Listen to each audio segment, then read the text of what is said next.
like to call to order the Hatfield Township Board of Commissioners regular meeting for February 26, 2020. Roll call. President Zipfel. Here. Vice President Rogers. Here. Commissioner Andrus. Commissioner Lees. Here. Commissioner Zimmerman. Here. I would like to ask former Commissioner Ray Masser, who I see is in the back with us. He is always in the back with us for many, many years, and we appreciate not only his commitment to our township for all these years, but for attending all of our meetings. I'd like if he would lead us in the Pledge of Allegiance tonight.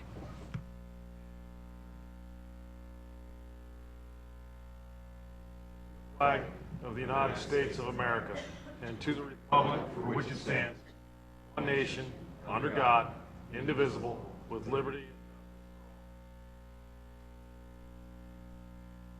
For those of you who are new to our meeting, I would tell you that you shouldn't leave the room without introducing yourself to Ray.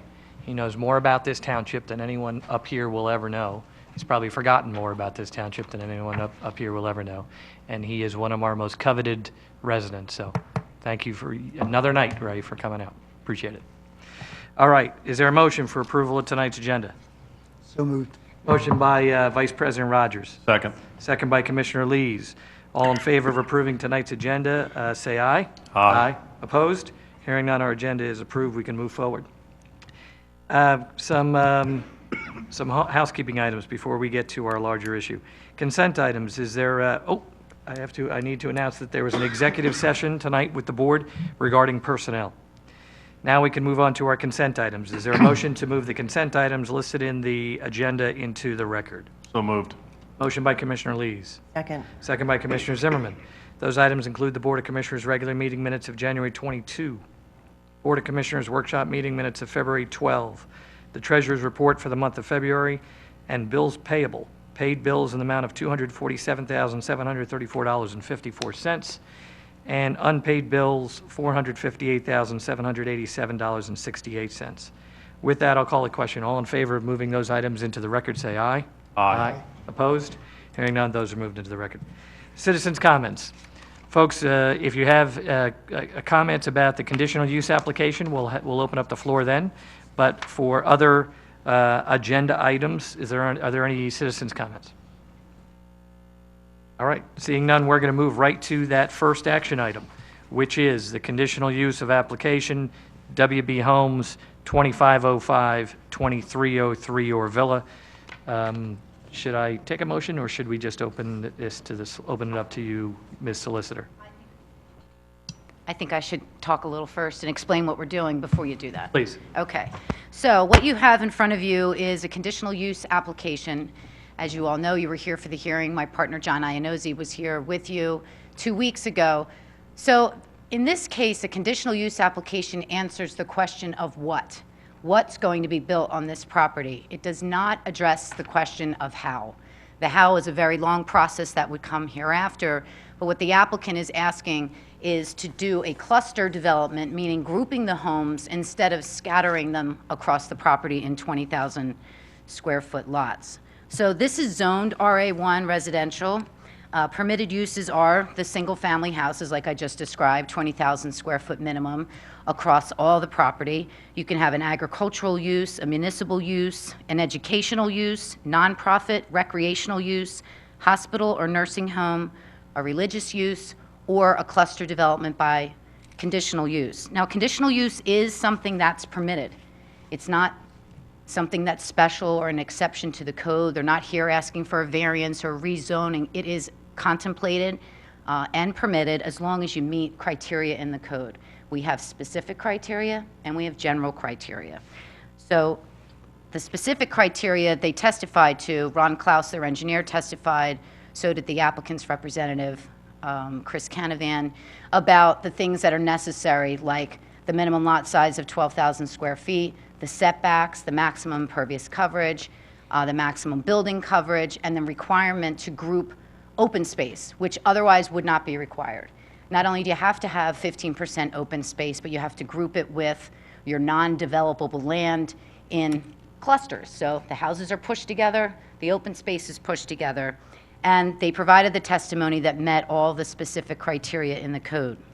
So then we move to the general criteria, and that is there anything extraordinary about this application? Is there anything that wasn't contemplated with the idea of having a cluster development.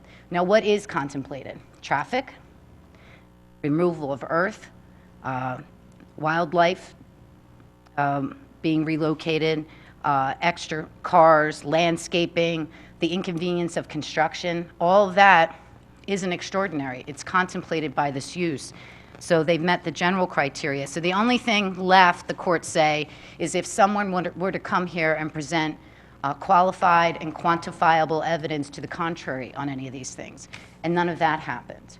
So only approving the what tonight, allowing them to group the houses versus settling them across the property.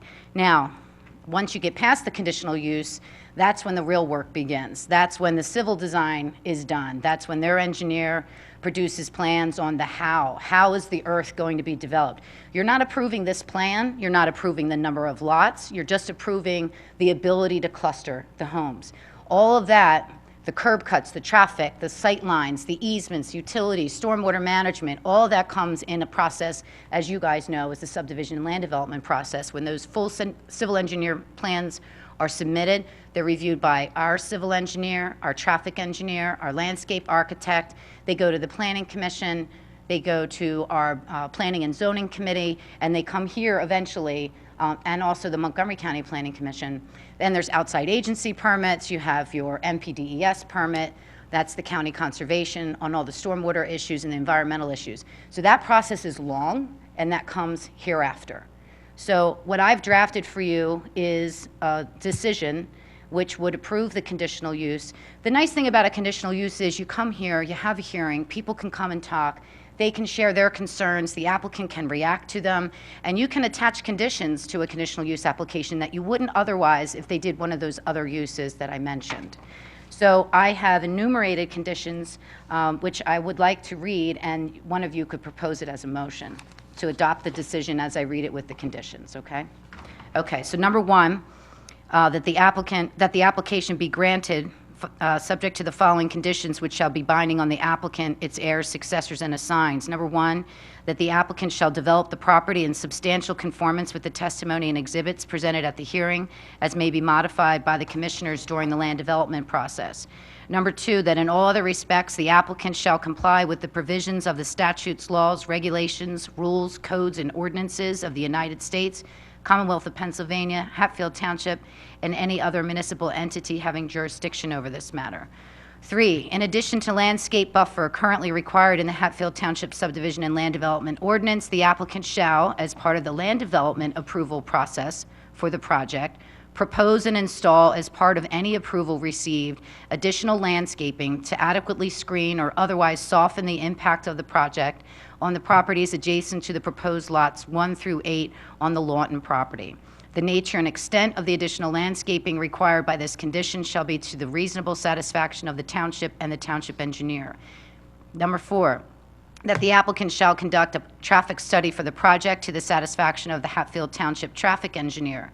Number 5, the emergency access road for the project shall be independent of any other driveway shown on the exhibit plan, starting at a point 10 feet behind the ultimate right-of-way line of the subject property to the satisfaction of the township engineer.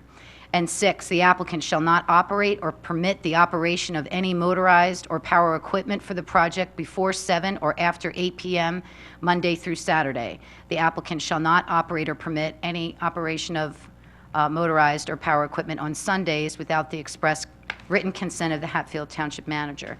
Now, our code does permit construction activities on Sundays, so that's explicitly excluded here in this proposed motion, okay? So a motion would be in order to adopt the conditional use decision as written and with the conditions I just read. So before we take that motion, do we want to have comments, or is it after the motion? After the motion. All right, so the chair will make the motion as articulated. Is there a second? Second. Second by Commissioner Lees. Okay, so now we can open up the floor and also open up comments by commissioners. Okay, folks, first is, if you have any questions about what you just heard, now is the opportunity to ask. Our solicitor just clarified a number of different items that we're familiar with just based on our experience. For those of you who have never gone through this process before, this might be very new. There might have been some legalese in there that you were unsure of, and you're not quite sure what it means. Before you do that, I'll try and break it down from the perspective of a resident's perspective. What's being asked of us, what has been asked of us, is the application is not a special exception to the point where we have to make an exception to what our code is. Our analysis is whether what they're proposing already meets our existing code, in the sense that they want to do something different, but our code already allows for people to do something different, and whether they fall into that other bucket, if you will. And what we've learned from the hearing and comments, not only from residents but also from the builder, is that they meet that criteria, which means that we have a code that says if you're going to deviate from a particular use and you're going to fit into this other bucket and you meet that criteria, then by definition you should be permitted to get the application. The application should be approved. Notwithstanding that, there are a number of self-imposed criteria that I remember that the builder placed on itself, and also there were a number of items that our solicitor just articulated that we required. I cannot stress enough that this is the beginning of a process, not the end of a process. There was a gentleman here earlier at the last meeting. His name is Pete Early. I have known Pete for many years. He said something out loud publicly and also privately to me afterwards. He had an opportunity to come up and speak to me, and he reminded me, he said, there are 7 children of young age who live right around what would be the entrance to this location. And so while the traffic study is a part of the land development and then possibly even speed reduction efforts are beyond this, it's after today. I told him, and I will tell you, that is on the minds of all of the commissioners, and I've already passed it on to our township manager, that is going to be one of the items of utmost importance to us. Because that's one of the things in the process that we have an ability to really track, monitor, and ensure is done in a proper manner. And this is a builder that's done it before. They're familiar with those efforts as well. So those are my comments. I don't know if any other commissioners, more importantly, if any residents have any other comments that you'd like to make before we take a vote. I explained that well enough. I just came up with the second bucket idea as it happened. Carla DeLessio, 2169 Stewart Drive. You had said about builders self-imposed. And I'm specifically asking about what I recall from the last meeting is that they were going to try to have the setback of the houses 60 feet from 1 through 8, as opposed to the 40 foot that was on the original application. And I got the impression from that dialogue that you were going to try, but it wasn't a requirement. And since I didn't hear it as a specific exception at what the solicitor read, I'm wondering if you could clarify for me what the status is for that 60 feet setback. Thank you. So I can address that. So because the code permits them, the setback that's in it, if they voluntarily increase the setback, that's on them to do. The board can't impose that kind of condition. If they said they were going to try, I'm sure that Mr. Canavan, we've known him for a long time, will actually do that, but we can't attach that as a condition because it's not, in direct alignment with the code. So I'm just trying to understand, then how were you able to add an exception about the Sunday, since Sunday wasn't in the code? I got the impression that the exceptions that you read off were within the board's purview to impose. Or there certain things that you are allowed to add and certain that you're not? When the applicant says, I'm willing to do that, I can put it in the decision because it's on the record. And he's accepted that as a proposed condition on the record. When he says he'll try, I can't pin him to that. But you can do it for a Sunday, for example. So I'm just trying to understand this process so I follow along. That seemed like something that was not in the code. And I'm not objecting to it. I'm just trying to understand how you, under what circumstances you were allowed to go above and beyond the code. If the applicant offers a condition that is above and beyond the code, I can put it in the decision because he's already accepted as a condition. He can't appeal that condition because he's agreed to it on the record. If I put a condition in that he's not willing to, he didn't say I'll try to not work on Sundays, he said I won't. Oh, okay. And I accept it as a condition, so he can't appeal it. But if I put something in that he didn't agree to on the record, he could appeal that condition. I understand. So you already heard all of these conditions and agreed to all the...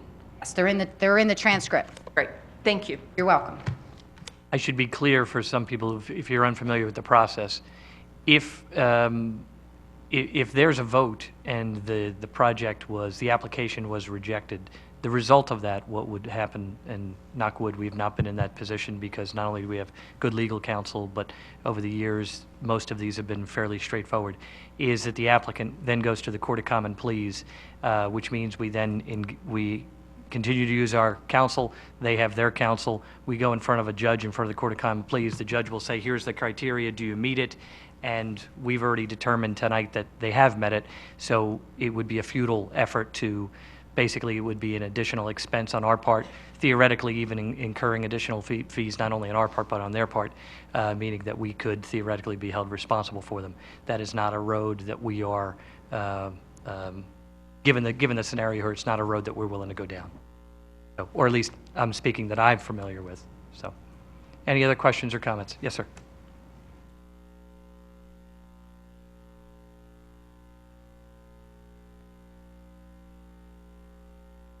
Mark Hogan, 1945 Stewart, on the corner house of Stewart and Pelham. So while I'm relatively unaffected by the houses being put in here as far as my view from the backyard, for my neighbors going down the street, the questions that have really come up is in terms of the buffer zone that is between the houses that is in there. Can you define what you would first put on the criteria as far as reasonable landscape between the housing? That's something that would be fleshed out during the land development process. They'll submit plans, our landscape architect will look at it, our civil engineer will look at it, and they'll decide what they think is adequate.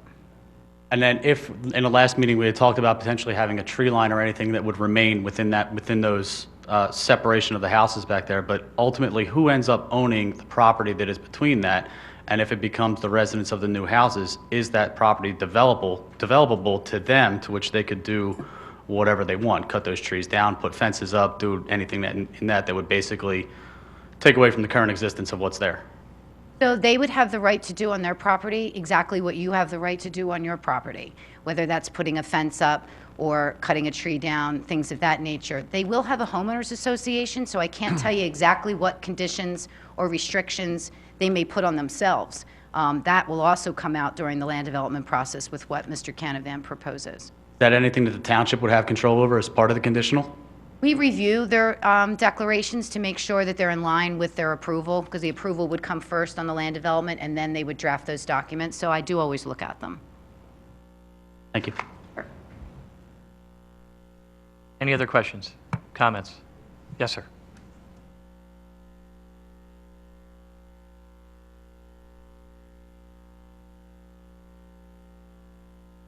Brian Daly, 990 Pelham Drive. I think you had said the applicants, the application was nothing extraordinary. Would the proximity to the pipeline be extraordinary? No. I think the backyards are 20 feet from the pipeline. So And our that's neighbor couldn't put a fence in within 10 feet, so to put houses in within 20 feet seems extraordinary to me. So we don't regulate the pipeline and any restrictions it has relative to its easement across that property. That's a private property issue between the property owner and the pipeline company who has that easement. So township doesn't have anything to do with regulating it. We don't permit things to be built in easements. That's simple for me to tell you, but we don't get involved relative to distances from that pipeline. So I guess that leads to my next question, is what expertise would the builder have building in such close proximity to a pipeline? I mean, I think that this goes to the welfare of our neighborhood. Again, there's rules by the pipeline relative to their property rights, and they would have to follow those rules. There's no particular expertise that the township requires. The pipeline company would have those requirements. But we don't know if the builder's ever built within such close proximity to a pipeline before? And that would be no reason to deny this application if someone's never built within the distance of a pipeline. It seems backwards to me that we're doing the traffic study after the approval. It just seems backwards to me. So let me address that for you. So the traffic study is going to take into account the actual layout of this property. We don't know what the layout's going to be right now. This is a schematic which shows a pretty good guess on their part because they've done wetlands and soil testing, and they've mapped out easements, and they've done some survey work. So it's a pretty good guess. But until it's actually laid out in a way that we know how many houses, where they're going to be, the traffic study doesn't have anything to go on. So you have to lay it out first and know what it's going to look like, and then we can see what kind of traffic's going to come from it, where the sight lines are, what safety issues need to be addressed. I have no idea if they're going to get this many lots that they're showing on the plan. They could lose some when they get into stormwater management facilities. So you have to design it first and then study it. I understand. It still seems backwards to me. I understand what you're saying. And you understand we're not approving this plan tonight, only what kind of development it'll be. Cluster use, correct? Right, cluster versus. So I know the builder had cited the Brentwood project previously, and it's my understanding that the Brentwood project had 3 access points to it. And if I'm understanding it correctly, this would have 1 access point. So I know that you had said that the homeowners, this was their nest egg and so forth. I just struggle with, it seems like the homeowners' priorities are being put above the priorities of the neighbors. Well, we don't really know, even at this point, if there's only going to be 1 access. They're going to have to go through the subdivision and land development process, which is a whole nother code book, which has requirements for street lengths and visibility and emergency accesses, and they may need to request waivers, and maybe the waivers will be granted, maybe they won't. We don't know exactly how this is going to look when it's done. So access points could be changed throughout the project? Well, I would not say throughout the project. That would be very expensive for them to do. Well, as the project develops? At any point, because they haven't drafted their land development plans yet. Okay, thank you. Welcome. Another item that I think everybody should be mindful of, and I know that this has crossed the commissioners' minds, if you remember from the last meeting, we asked specifically of the developer, if you didn't do the cluster, what do you have a right to do? What could the possibility be? I forget, I can't see it right now, and I don't have the document in front of me. I think there's 33 lots. Is that about right? 36 total. The alternative to this is they would never have even been here at this point. They would just go right into land development. They could just build single-family homes. So when you mention the issue of that the homeowners' rights are being held at a higher level than the neighbors, really, that's not accurate in the sense that one of the things that we're mindful of with the cluster, we're actually, there's going to be additional open space here that would otherwise go away if they built as single-family homes. They're likely to then end up, and this was an important factor for us to consider, I know for me, was the question of how many homes would they likely end up building if it wasn't in a clustered scenario, and it was at or about the same number. This actually allows for some buffering and some open space, which we would not have otherwise be discussing right now. We would have less control over that scenario than we do this. So let's to add to that, the cluster development came from land planners and from the Montgomery County Planning Commission, who said, let's not whack up an entire piece of property and take all those trees down to make 20,000 square foot lots along the entire property. If you group things, you're able to save environmentally sensitive areas and have big swaths of open space and compact the development. So a cluster development is actually recommended by these planners as opposed to a conventional, what we call conventional lotting, which would be the 20,000 square foot lots, because it's more sensitive to the ecosystems and the natural habitats. Anybody recall the amount of open space? About 13 acres. So, It's actually 15 if Is you it add in 15? some of the other open space they have, yep. but in the, Correct. without it being a cluster, there would be, None. They would just be all single-family lots. People could put pools and swing sets and all kinds of things in their backyards, and we wouldn't have any open space at all. the other concern I think a couple of residents had was the emergency exit out to our Villa Road, because it actually comes right out there on a bend. So we would have some provision. A lot of kids running around the township now. And, you know, I think the trails encourage kids to take. I think there's a major concern with some kind of blockage there. I don't know whether it'd be a gate or something. Or kids from pulling out. Look at that during the land development process. All right, residents, any other questions? Yes, ma'am.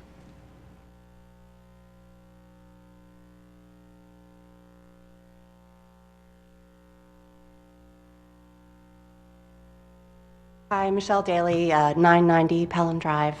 You read a lot of the conditions for this application, and I think one of them mentioned about whether, let's see, if the applicant does not meet the traffic requirements to the satisfaction of the traffic engineer. Can you elaborate a little bit on that? I'm What gonna- would be I'll read it to you. Yeah, to the satisfaction of the traffic engineer. I just want a little clarification on what that would be. Okay, so the condition is that the applicant shall conduct a traffic study for the project to the satisfaction of the Hatfield Township traffic engineer. So they'll do a study. It gets reviewed by McMahon and Associates, who's our traffic engineer. He'll make comments and maybe ask for additional information, look at this, look at that. They may ask for them to revise the study. And then eventually McMahon will write a review letter and make recommendations to the board as to what provisions should be taken on this property or elsewhere. And at what point in the process does that happen? That's during that land development Land process. development process. And what can happen, though? What kind of changes could happen if the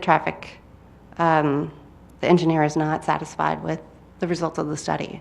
Are major changes possible, meaning access points or just beyond just putting in, say, speed bumps? What kind of changes could happen after the traffic engineer is unsatisfied? Now, that's out of my wheelhouse, so I really can't tell you what could come of that.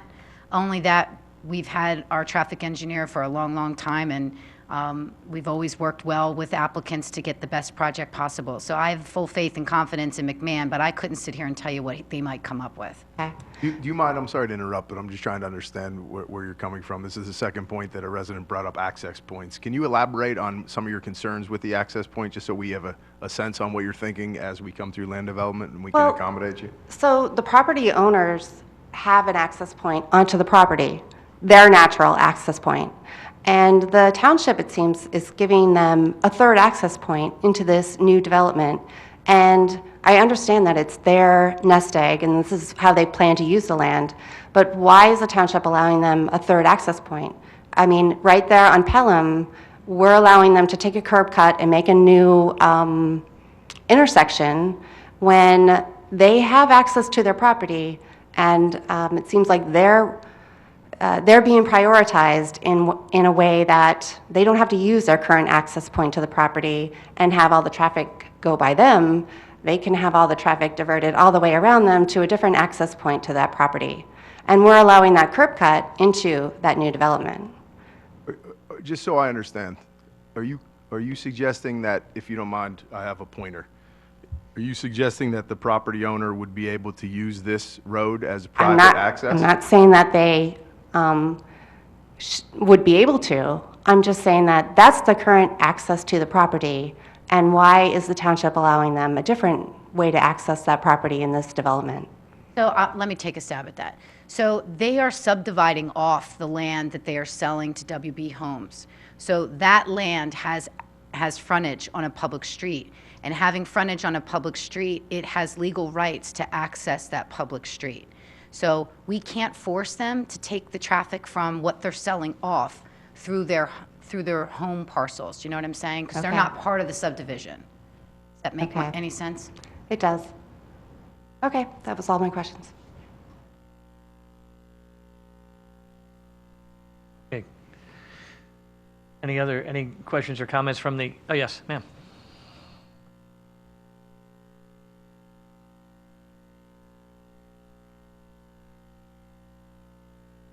Joyce Lindy, 2339 Easterville Road. Now, I understand from the last meeting that you were going to have an emergency entrance and exit right at the S-bend, going through Karen Miller's property. Is that correct? That's what they're proposing on this plan. Is there any chance that you're talking about now having more access to get into this cluster, that is going to turn into a regular road instead of just an emergency access? No, and that's what I was trying to clarify, because I think there was some confusion based on some of the feedback. But what is being proposed at this point is simply an emergency access point that no one would be able to drive through unless you're a fire truck, Okay. an ambulance, or a police officer. And that wouldn't change coming down the road? At this point, that is what the proposed plan shows. Because we have so many accidents on the S-Bend now. It's Understood. We understand. It's horrible, and I'd hate to see that go through and make it hard for all of us that live right around that S-Bend. We understand. That's why I wanted clarity to understand where the residents were coming from. Please keep in mind, too, everyone, that that is a state road, so PennDOT will be involved throughout the process, and... Or Villa Road is? Correct. Yes. Correct. Okay, thank you. Thank you. Okay, any comments from the dais? Comments from the residents? All right, we have a motion that's pending. Anything else? Oh, just a vote, please. All right. There's a motion for approval of the conditional use of the application, WB Homes, 2505, 2303 Orvilla Road. All in favor, say aye. Aye. Opposed? Hearing none, that is approved. All right, so now, folks, what that does, let me reiterate, this is very much just the beginning. We need your input for the rest of this process. The larger piece of this process is land development. This is a small piece of it because this isn't a rezone. They already had a right to build these single-family homes there. They could have, like I said before, they could have done that without without coming before us in this application process. The way you can best have an impact on and present your concerns is during the land development process.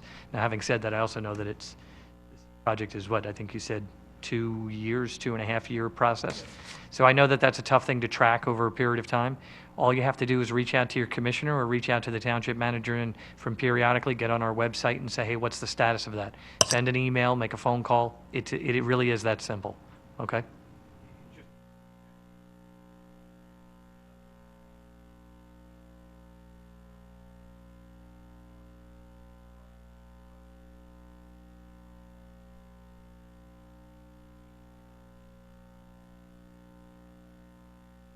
Okay, so you have a 4-month break, but then you got to put your running shoes back on. And then we encourage people to come back to our meetings, okay? We like when people come to our meetings. When it's only Ray Masser, it's as great as he is. It's not, well, Tina and Bob are here every time. I'm sorry, but it's Ray's night. There's no doubt about that. No Bob tonight, but Tina and Bob are here every night too. When it's just the when it's just the three of them, it gets a little quiet around here. So we appreciate everyone's comments and questions and interest. So please keep that interest going for us. We need it. Sure. Mr. President, can I jump in before Carla starts to speak? Since we do have a lot of residents in this area, I just wanted a quick update on Cowpath and Orvilla. Hopefully some of you are following that project, the realignment that we've been working on for quite some time. Dirt will start moving in the next few weeks. There's a pre-construction meeting Friday. Thank you. So that project will start and hopefully be done in the fall. So I know you've been waiting a long time, and we're very happy to deliver it. Carla, sorry. We like when people clap, too. That's good. No one ever claps. Yeah. You said the real work is the land development. Is all that detail hashed out at a meeting like that's here, or is it a separate scheduled meeting? I'm really trying to understand, because the way you described it was read it on, keep track over the bulletin, but I'm really wondering if you came to the meetings, we'd get access to the nitty-gritty. And you want to explain? Yep. Before the first appearance at the Planning Commission, which would be the first meeting they would attend once they submit a land development application, there would be a mailing sent out to all property owners within 500 feet. So essentially, the same mailing that went out for the conditional use hearing will go out again before the first Planning Commission meeting. From there on, you're on your own. You've been made aware of it. You can track it yourselves. But we do post all of our agendas on the township's website. It will go through the Planning Commission process completely until there's a recommendation from the Planning Commission before it ever comes back to this board. So Planning Commission is held here. Those meetings Planning are held Commission here. meetings? I'll restate, is the Planning Commission meeting open to the public? Absolutely. Absolutely. And it's held here? It's just a separate meeting from the board meeting? Correct. It's a different group. It's Planning Commission members appointed by the Board of If Commissioners. the neighbors would like to get together and take a look at that kind of stuff prior to that meeting, that's a better time for everybody like we did before these hearings. I have no problem setting that up. Plans will be here on file at the township, so you can come and look at them too. All right. That was our first action item. Our second action item is Resolution 20-03, which has been tabled to the next meeting. That's correct. We were expecting a signed resolution for this evening's meeting, and it did not arrive, so this would be tabled until your next meeting. Okay, so we have two important action items, if I can convince everyone to stick around for no other reason, just for pure interest. We had budgeted and anticipated, planned for 2 additional hires into our police force. It is the best around, and tonight we have the great honor of being able to have 2 motions to make conditional offers of employment to do 2 potential patrolmen. So I am going to, it's announced this evening by way of the motion that I'm about to make, and we'll see if we get a second. The chair will make a motion to provide a conditional offer of employment to Zachary Malkin as a patrolman based on the eligibility list certified by the Hatfield Township Civil Service Commission, conditioned upon successful completion of a psychological and physical exam. Is there a second? Second. Motion by Commissioner Lees. So before we vote on this, folks, what this means is we have 2 additional police officers coming on, and those of you who are unfamiliar with the process, the Hatfield Township Civil Service Commission is not made up of any commissioners. They are a volunteer organization. There are 3 and an alternate, so there's always 3 people voting. They meet in conjunction with not only chief, but also, I believe it's a chief is a consultant as well, that they meet with from time to time. Our B-bro. Okay. The lucky one that gets it. They have a solicitor as well. They have a solicitor as well, that's right. I knew there was someone else. And they make a recommendation on behalf of the residents as to a short list of potential applicants for us to accept. And so these 2 individuals are on that short list, and we're going to make them conditional offers of employment. So the process is reviewed by residents, volunteer residents first, then comes to us with their recommendation. So there's a process of review. Those individuals go through a written exam, an interview, and then, as this motion explains, there's a psychological and physical examination as well before they set foot in our police station as an employee. So having said that, I will call the question. All in favor of the motion to provide that conditional offer of employment, say aye. Aye. Opposed? Hearing none, that is approved. Second motion is the same as the first, different person, obviously. So the chair will make a motion to provide a conditional offer of employment to Alexander Grumpel as a patrolman based on the eligibility list certified by the Hatfield Township Civil Service Commission, conditioned upon successful completion of a psychological and physical examination. With that, I'll call the question. All in favor of that motion, say aye. Aye. Opposed? Hearing none, that is approved. And as of right now, we can make offers of employment to these individuals. They have to clear some hurdles, and if they do, then they will be sworn in as officers sometime in the next couple of months. Correct. Probably April. Come back for that one. That is a good one. I think we do that well. We welcome people to our family here, and really, Chief's the head of that family when it comes to the police. We welcome them in a nice way. It's a nice ceremony. It's a great swearing in. It's a really nice way of letting these 2 individuals and their families know that the residents support them in their position. All right, so moving on, we have some best practice housekeeping items. First is with regard to a dump truck. Is there a motion for approval of a dump truck purchase as budgeted in the amount of $47,233? Motion by Vice President Rogers. Second. Second by Commissioner Lees. Aaron, if you would walk us through this. Sure, Mr. President. It probably makes sense, I'll just explain 5, 6, and 7 since they're all related Yeah. and the process is exactly the same. Like Mr. President said, all these capital purchases have been budgeted, went through a process in the fall with the commissioners and public setting goals. Auditor requirements for expenditure of this amount requires to have them as standalone agenda items to be approved. So the first 2 are, first one's Public Works, dump truck, which will be, there'll be an additional cost that'll be coming your way as it gets outfitted and ready to plow. The second vehicle is for the code department and emergency response team. And the 7th, the only difference between 7 is that there's a financing component to it through Univest. Any capital purchase of north of $100,000, we finance over 5 years, especially with how interest rates are today. So the first 2 are just a motion. The last is a resolution to approve the financing, which is a 5-year lease to purchase. When we buy an asset that lasts 15 years, our financial policy is to lease that over a 5-year period and then take ownership on year 6. So all 3 budgeted capital expenditures. The only 2 more expenditures we have coming the Commissioner's way for approval will be the 2 cars for the police department, which Chief is still finalizing and should be here in the next month or 2. All right. With that, I'll call, with regard to action item number 5, I'll call the motion. All in favor of the motion to approve the dump truck as budgeted, say aye. Aye. Opposed? Hearing no opposition, that is approved. Next, motion for approval with regard to the Code Department Emergency Management Vehicle as budgeted, Ford Explorer in the amount of $41,940. Is there a motion? So moved. Motion by Commissioner Lees. Second. Second by Commissioner Zimmerman.